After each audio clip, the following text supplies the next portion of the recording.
Hello, hello. Cái channel mesa.skincare cái lâu lom le vek cái mesa chak chuak cái nia. Ole tun chum chu I ban chor trang kai la daytime skincare. Cái ron ting ai lem lo ti ro hun cái này lo wang te ni ta chun lama. Tlang pui tun chum chu daytime skincare tin hun ram chang cái này lo me ban mang trang kai in te ti la. I daytime skincare cái ron ti ve dona ko ina top 10 million sak don nia. Ole tun chu ka daytime skincare on ti tu ri chumi tan chuan na thae chumi tan na nge in en kol na tur ti em kha ani chan pa lawa karon ti tur ta ki chu he ka daily skincare ro ti na ka man tun na ya ka man ho karon mang mai dona chu ti ro chuan he hi ke ma chuan in hydration ka ngai pui mo a daytime ma chu vitamin C nge ni ta chuan sunscreen khatiang khan cặp ngày bôi mồ lệ trăng cai trà cái tí hậu kha cái ròn mang đô na chú mà sai mình lo chuyện sao là mai bol tan anh khem mai mom tan mai nghe rau tan winter skincare pollen cho lo Christmas mag đô na chi anh em cho cái xe lo anh mấy thầy bốc à cho nên anh po ni se daytime skincare là chun general cleanser thì chun mà chun ka mang nghe nghe ya mai pi lai te po kan ti lang le nga noi le so nga chuan tuna hian ka ring light cha chia ban dan ni box ya ka chuak thei si lawa nimina chia nimina chia reels pakhat ka shoot zo man chia chia ni chumo ka van duai nge van ne po se lo ka van ne tho diang chu ka shoot zo ton chia chor adang kala le man si lo win ban dan ni box ya kala chaw le man si lo an ko lo vele chuangai ni tuna hian natural light ka manga eng dang ma ka mang lo wa chu ka ron sei ve chim light ve kha eng ma ka mang lo ni chu ro topin filter ka mang ngai lo boka ke ma hian in ti mai ang ka video siam chim an filter hi man ka du lo wa a real and raw an tiang chemo atak le ani ra man khan vun hi en tin nge lo that thei te pon yang chu tin en kol na kan se vun en kol na kan se a filter man kha fu ka ti lo wa ka mang du chin lo ke ma bi ka cho mi dang lo ma nom chu san kha ka chu soi thei ni lo wa an thu ne ke ma bi ka chong ka du lo ve bur to pani chuan mail han edit chiam te poi ka ti ngai lem lo wa chuanin ti hian ka phi fai lai chu ka ron ti lang lo mai nga phi fai zo skincare kan chon hang mai ka phi zo chi fai ta kwa ba mai po zinga hian ke chu kan chhui mai nga ka lifestyle ho deuh zing chwa dona hian ka mai ka phia chuan zing ka chwa don ka ti chu hi office kal dona chu ka phia chuan skincare ka ti china chumi ma ka chwa hi chuan hey ka ti vak ngai lo ni chu mo kan in puan lo ka nga zing da de ta no pang da de amo apel se chang po ma da de vel bola now school ka shoi ngai ta ka tha face mask ka vua top he eng ma ka phi man lo ta ka lo tho ma lu tu ta thla don nai te mi ron kai thawa dan ka thla zui kha ani mai thina chu wang chuan enge han ti chiam na hun kha ka nei lo bok chu thu shani se ka tum lo ve shim boka face mask ka vua shwaya helmet khoma shwaya thla hole top tiang kha ka ni ta chuan choi khama ka in defaya skincare ka chan zo zelta ni chu mo zing lama hian chwa ton nuwa toner ka man hi COSRX te pon ti mai thei chu COSRX ni ta mo SNAIL toner nia hydrating be tu ka hydrating chia mo hor chu ka ti lo ma se light weight ta man no ma in toner kan man hi chuan mai phi zo mai la nong deuh lai te hi nia extra hydration hi ain petel shim bok ka tia i chuan in zing lama hian a bikin nu ho hi kan boy chin ka share kan skincare hi zinga chuan nu chang se le chu zing kara suk phau tu rom nga la tu ro ni sa dong na tu nga kha nga ta ni thove le mun cho kan ti pe lo me kan ti pe khalo poni thaya ma se mai te kan phi a mai kan phi to shim shim chuan mai kan phi thung e ro chuan skincare ti zui mai kha afu viawa nutling tan chuan chan chu choi khama te chuan in lo man hunin lo nga lu tuk to lo mai the a engeng mo ti fel fai e na mun ti fel fai te po lo nga yanga tin I sunscreen etinan tlang puin dar ru ke modar sare chuan in tho tlang puin ka renga big in school no pang de ngat phe chu dar ru da sare vela in tho tlang pui ka renga I sunscreen lo in apply ta la in tho hlim khan school no pang shoya in han ti fel no no ka chu ti na e kha in han e khama enge nak pona enge I office culture nakal chin ni chuan dar kwa alo ni chho doi tonga dar kwa lo pel chho doi tonga in tai de phe chuan dar som chhawa in siam chananga chu ke ma chuan in sunscreen kha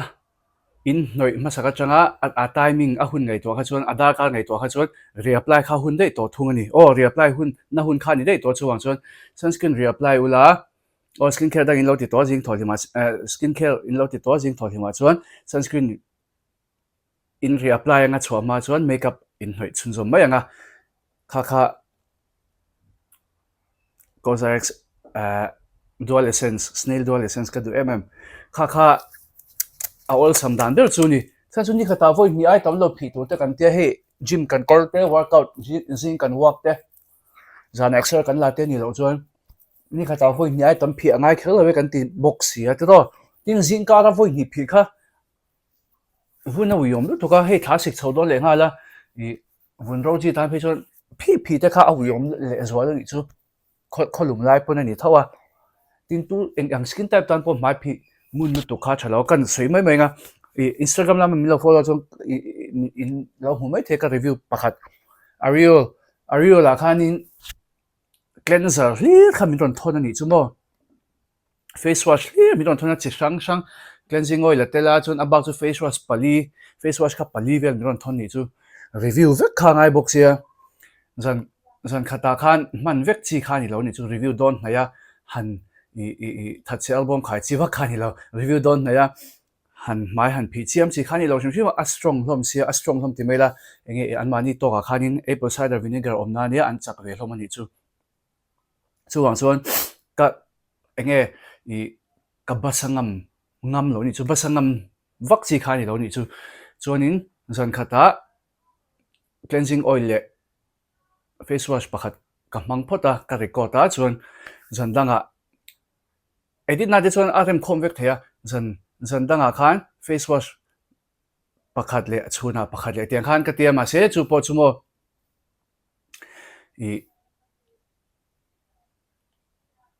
video te he kan lo mang ma sa duwa video se mai kan lo she duwa thodan te kan lo she du mang khanin kan lo mang ma sa ma se review don tak kha chuanin adon he khan kan lo shoot ve lo the lo video post don he khan kan lo shoot ve lo the lo ni chung kha ka mang ta shoot nan khan chu a gap kha atam lo ni chu wang chuanin mai phi tut kha wi wa voi khat ka ti to video ka siam te lam hen ma na ka video hu ya skin type share dan ti ka suina ni kha ka chiang to lo wa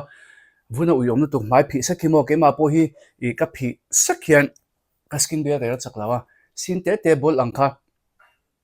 tam si lo pani pathum ron ve chat chang om chin ka skin barrier in a zolo phi le lu to kha chu a hlo oma nang ni pon in lo ti sol ka hlawa chu ka ron soi ani chuanin snail peptide eye cream hi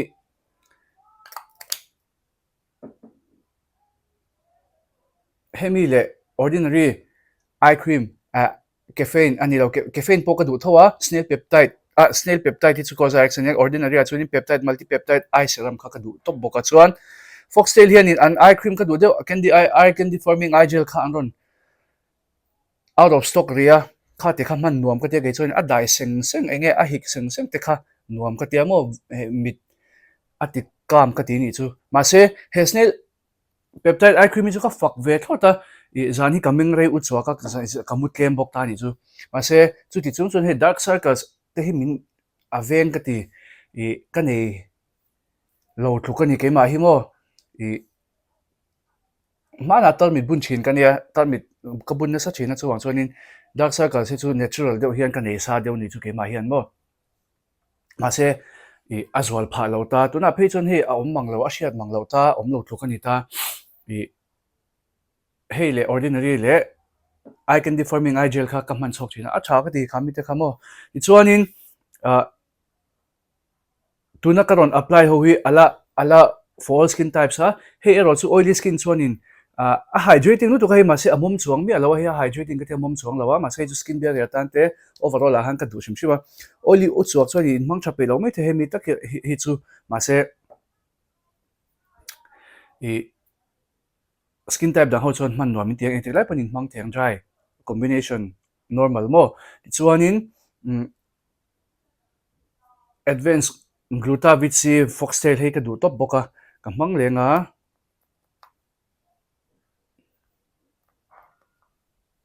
chuanin foxtail hianin sale khan la kalpui meka i number ngaya voili kan cha to a kan cha non theilo kha chuan number dam chung te number mo kha kan mang mai don dia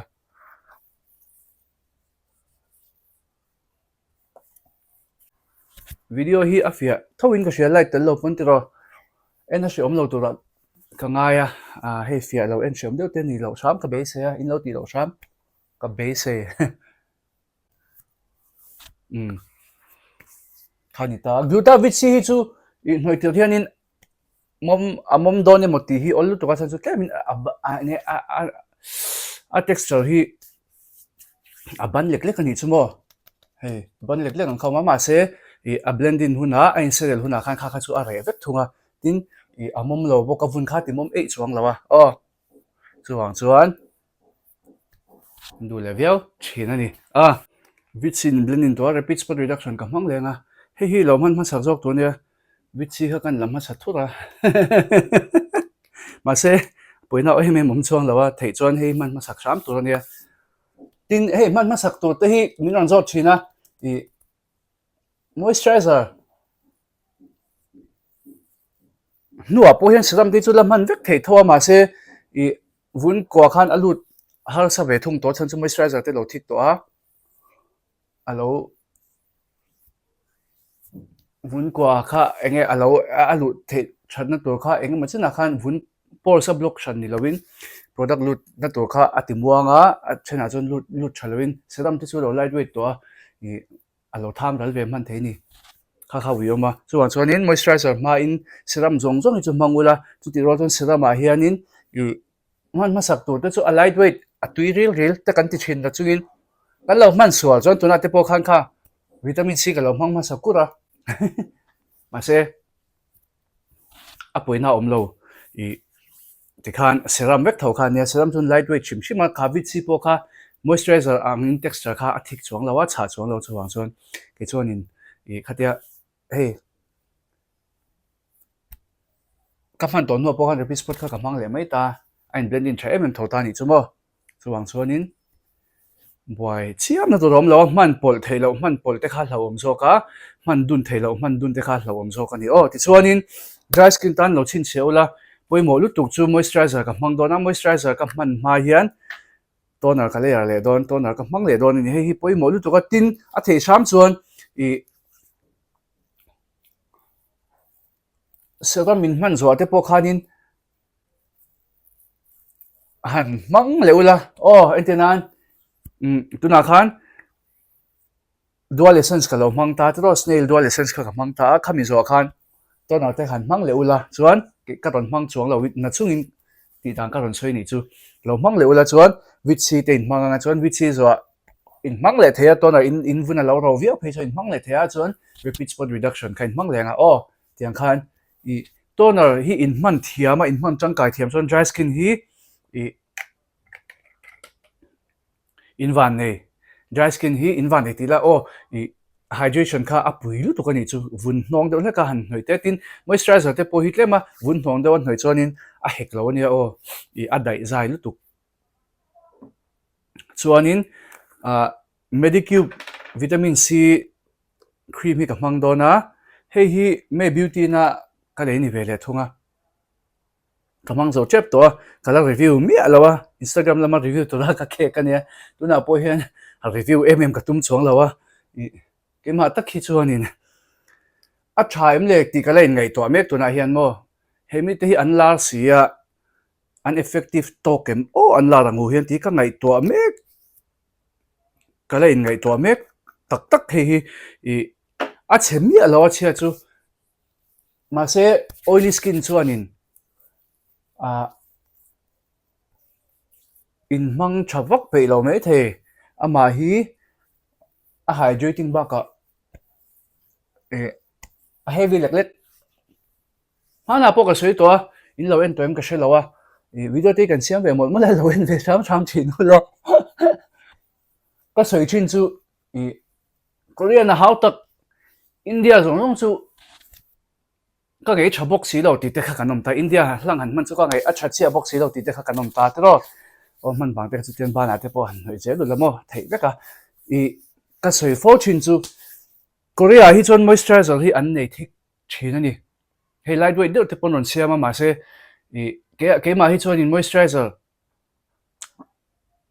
tak hi chuan in India hi man anuam zo ke mo kan climate mil le kan vun mil hian an siam de zo kem o ka te Indian skincare hian mo Indian skincare brand ho hian achan chu Korea chu ram vot ania rama vot chon kho ro nge don ta ti ro vun a jai don ta khatiang la ma khan in sorbin de lekin ka sia an rama vot atam jok ta an moisturizer atlang pu ka man to hi chu a hydrating a heavy leklek emoti thei tu ni de zela lightweight de man nuam de te po hi kan han man hi chuanin purito ka du lu tu ka thawana CENTELLA cream ka mang to panthenol lightweight cream an nita barrier relief cream an ni thona chuin kha te po kha Korea chuanin a lightweight via wang chan chu ram vot anita ram ro an ti de top mai la an khwa kha climate kha humidity kha tam don lo ti kha chiang ta India kan ke ni ram ang ten mo mizoram po hilum ve to lu tu kania chuan ke ma chuanin kha moisturizer kan hi chuanin India lam pa hi ka on ma zo ka skincare ai chuanin tin serum ate po hianin kan du de lek bi ke retinol le mo pani khatle ma thok chak de tu kan dui Korean mangila abak ri chu India hi mangila ke chu kadu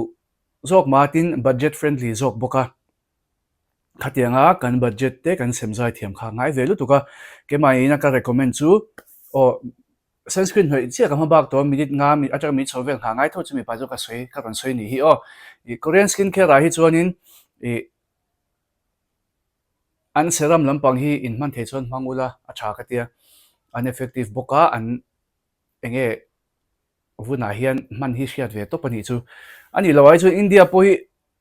ani ayom lawa danga hi chuanin serum po thatho India po serum po nei thatho ma se serum chewa khan kan enge kan budget in pa zon Korea lampang chu lo trai ula po ke timi alo itinan vitamin C te tiang khan retinol ten lo nei ta tiro chang chang serum an lo nei ta Korea chu serum manga chu ma se azong chu ka ti big ne lo an serum zong chu ka ti big ne lo medicube SNAIL lampang te an tha ka te SNAIL a hian an sang ka te SNAIL a hian an tha ka te to pa Korean ho hi mo SNAIL lampang ate CENTELLA lampang ten thata kamin lamai nan thatop bok ta medicube te hi an serum ho hi ke chu ka base e phalo sui top chuan engma kala review lo na chungin ka man to ho ka base e phalo lu to ka review po kala review lo nge a hete po kala ron review anga thei chuan ke chu ka base en phalo lu to ka khatiang khani ve thawa chuwang chuanin vitamin C te SNAIL te CENTELLA lampang te an tha retinol te po an zia ve tin retinol derivatives bakuchoil te po khan ne atero bakuchoil te po ne khan te po kha lo trai ula an tha ka ti khatiang lama chuan tin moisturizer a hian in maya ro viawa in maya enge hydration in ma molu tuk chuan mai ro chi kan ni chuan Korean lampang hi afu ka te thana fu ka te India hi FOXTALE te poi ka shil china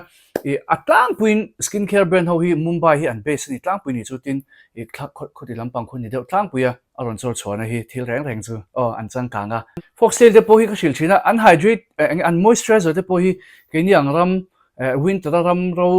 vot a hi chon atok lo ka ti china ni atok lo reng boka an skin barrier repair cream po hi ani lo skin repair cream jok wala skin barrier ka tel an skin repair cream ayan mo an skin repair cream po hi I duai chon ala mum tok lo ka ti ni chu mai ro u chok tan chon ma se hey skincare te toner te moisturizer toner te hydrating serum te lom zela ka te kan man be ka chu alo tok ve thei thau ta ma se ama long ngo mo hi chonin ala mum tok lo hi ka ti ve china chan chu I du mom chi ka kanom ve ni tro mai king khang ro phulip na sa thin kha tiang du mom chi ka kanom ve a India hi ngati ka shelawa ka he ka chui ka ngai to ni om thei per ka khashia tak chu India ram chu khorum ram lum Mizoram ang te hianin I notice ang te pon aniang winter hi anna ve lo ram danga chu tin Mumbai te pe chu winter an nei lo top ta ni kum November thakan chu jin pon ala wap chu ta winter an nei lo shim ta an dora po jacket khai mu tu pom lo ta zwara khan mo thil zwara khan he bikini dress te khan la zwar ta November a po khan ta tia vel khan ni ta tu chu ka ngai to ta ber chu an ron hre thiam phalo hi nin ka sia an ron hre thiam phak chi alo ni hian ka sia helai ta khi chu wang chuanin moisturizer chun Korean lampang on po hi apoi ka tilawa afu viau boka COSRX ceramide cream te ka du lutuka kala du renga kamang to lo kala du reng kaman bur khat nge bur ni kamang zo to kala du reng ani winter a chon mi kha ne thlot amo cha ka ti ve thlota chu ke ma chonin kala du ngoi ya min zo po hianin a thak na tur hi kala shelo a chan chu comfort ceramide cream ania ka ming ani tela hydration na pe cha vun ro ne box ya chu ka du na mania healing cream te poti theng chumo a cha ka ti tok kha ka chu a el pha he ke ma chon kala muchi alo ni CERAVE te pon chalu tu ka ma se CERAVE te po hi an hlom te lan texture hi an matte finish a tu ti vakin an heavy u chok mi alo an chat roll an cha chu ka ti tho CERAVE te po mo ka tiang kan COSRX ceramide cream re chu cha ka ti ve thlota chu ka ron soi pa ni se tin skincare budget mila kan kal dua he chu Korean lang kamang the kamang du kan ti ni chuan kha chu kan kha tiang tan kha chuan in thu kha chu ron soi the kan ei lo ma se budget mil si how tang tuk si lo he budget to ka skincare ka ti balance reng the nang ka kalpui rang the nan enge ka manang ti chi tang ka chuan serama te vun ro chi kan ni chuan soi ta ang khan in moisturizer te po Korean lampang lo on ula aba khi chu toner nen toner ka wan soi thengil te tat toner hi an nei chaboka Korean ho hian in toner serum le moisturizer lampang hi lo on ta ula sunscreen te chu India hian man nuam tak tak kan nga nia Korean hi a lightweight de ho hi an lightweight u chuaka aba khi chu amom lam hin pol tang puya chu wang chon he alak lawang khan nei lawa FOXTALE te pon matte an neya dewy an neya glow sunscreen an neya glow te hi for all skin types tu tukta dewy chu for dry skin ani shim ta matte po for oily skin ani shim ta glow sunscreen te for all skin types tu tukta samara pe chon mai enge samar tak tak a pe chon dewy sunscreen ai ma chon glow sunscreen po kha kan du zo kan ni khatiro mai ro chi tan po khan a hydrating tel tho sia chuanin winter a po dekhan aman he eng ti khuna po khan ain me vel vek glow sunscreen ni chumo ma se winter ai ro chon mai ro u chok chonin a ne lo de me thei chu chon dewy sunscreen ni kan recommend khan ni se chu budget friendly skincare kan kalpui du chon khatiang kha in lo thlang thiam don tin serum a po khan he serum full set kha ngai lo to hyaluronic serum in lo mang do niacinamide in lo mang do vitamin C in lo mang do zana retinol te in lo mang do ni chon ke ma chu in retinol le SNAIL le vitamin C a hianin khoi mo Korean lampang te po lo mangula poi ka tilawa tin India ka du so ke India chon ke chu kala lungo in ti chon kala support du to vitamin C FOXTALE in chade do an ya dermacoin chade do an ya conscious chemist in chata kan ya DOT&KEY in chata kan ne boka wish care po ya nei cha o vitamin C chu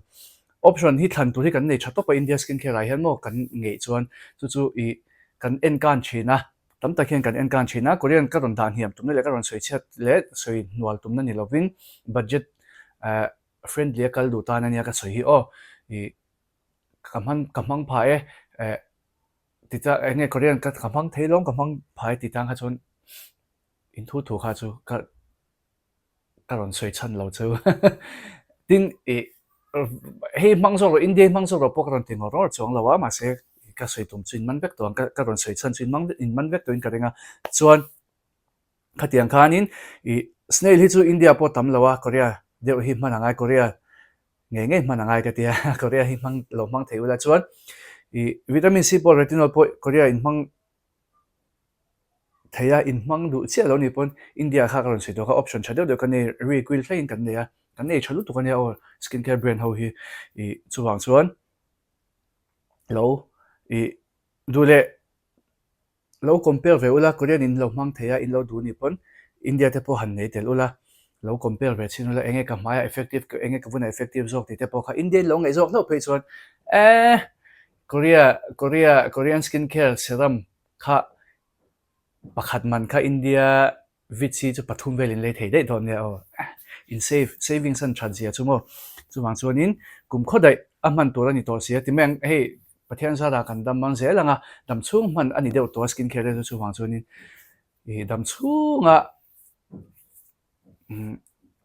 skincare kanin man ral thak reng kha chuanin savings kha atam thei don lawa tro chuwang chuan kan budget mil kha nga ya o hei wangin FOXTALE offer te po ka ron soi sham na chan chin chu an budget friendly an lo thave tho box hi mo in tan khan a tha le tlom kha kan ron soi du thina ni chuanin sunscreen man angai to a dewy sunscreen ka mang do na tun chunga chuan FOXTALE dewy sunscreen ka manganga chemical sunscreen ania hi chuan an met an vai hian chemical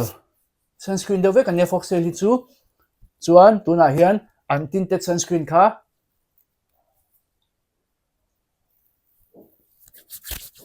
hybrid ron ni thunga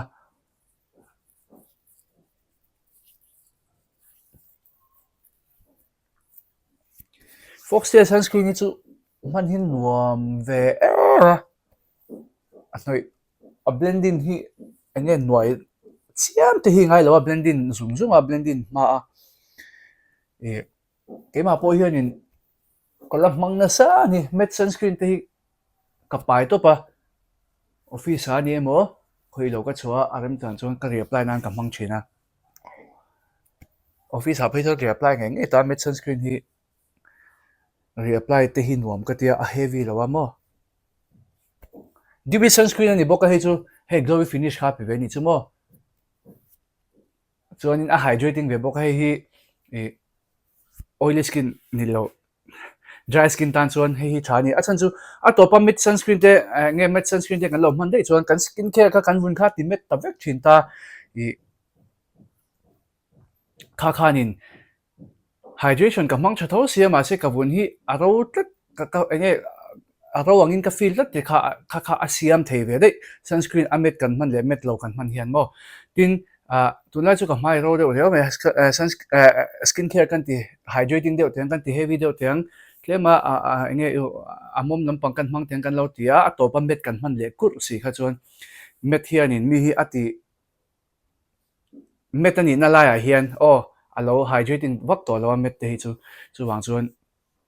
mai kha ati ro ve chung thei ni chu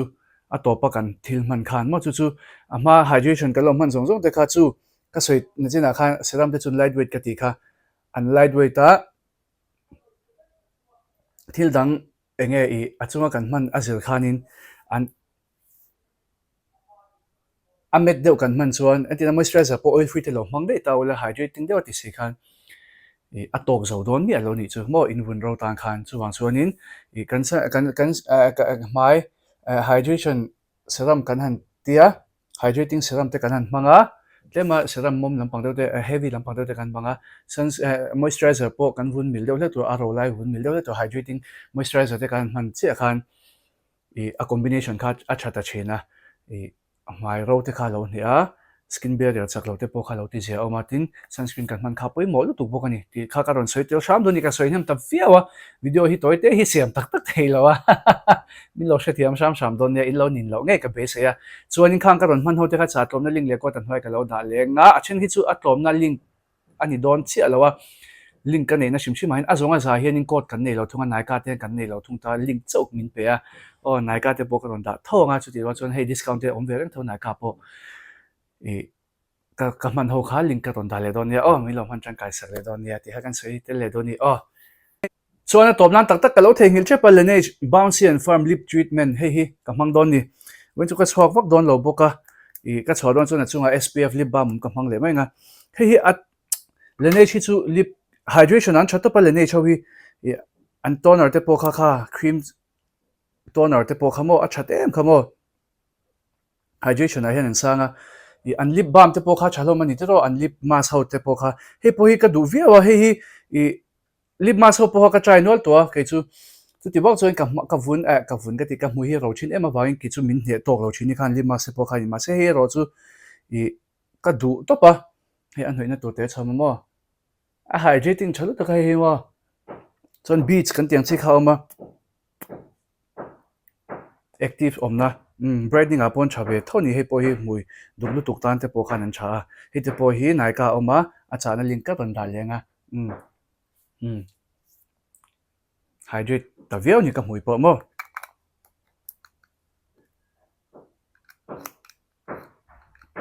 tang an dalu le khe pan hoina te khamo nal ro lu tu ka packaging hin nei an be nal thei boka lene chowi chun I tom shim chin kan ti le sha mani o ti khan kan so ta tak tak ke ka video te mi lo khel saka wain lom thoka soya ka channel te mi lo subscribe ka video te mi lo like ka mi lo share sa se lo han som non le chewa video le pe ka ken le chew don ne